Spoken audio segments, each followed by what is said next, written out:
Is the investigation into Boris Nemtsov's murder part of a Kremlin cover-up? The arrest of a handful of Chechens in the killing of the prominent Russian opposition leader has been greeted with skepticism by Vladimir Putin's critics and social media users, who claim it's part of an orchestrated plan to divert attention away from damning evidence Nemtsov was about to publish prior to his death that would prove that regular Russian soldiers are fighting in Ukraine.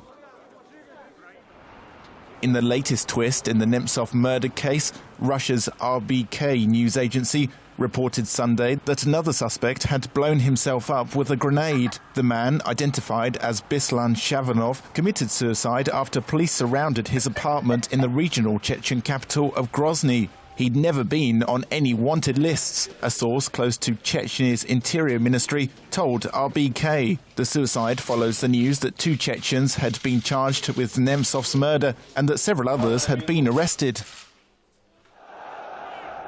Russian media has largely avoided refuting the Kremlin's array of claims, including that Nemtsov's murder was committed by radical Islamists, possibly in retaliation for his reported defense of cartoons of the Prophet Muhammad, published by French satirical magazine Charlie Hebdo.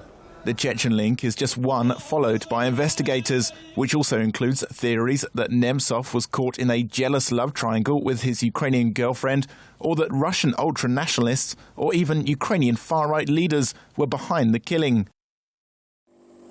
The different versions have shifted attention away from news that Nemtsov was about to expose Russia's war in Ukraine. Last week, Reuters reported that Nemtsov had written a handwritten note saying that he'd been in touch with paratroopers from the city of Ivanovo as part of his investigation. With overwhelming public opinion in Russia against sending troops to Ukraine, Putin is accused of using any means to keep the Kremlin's intervention in Ukraine as secret as possible.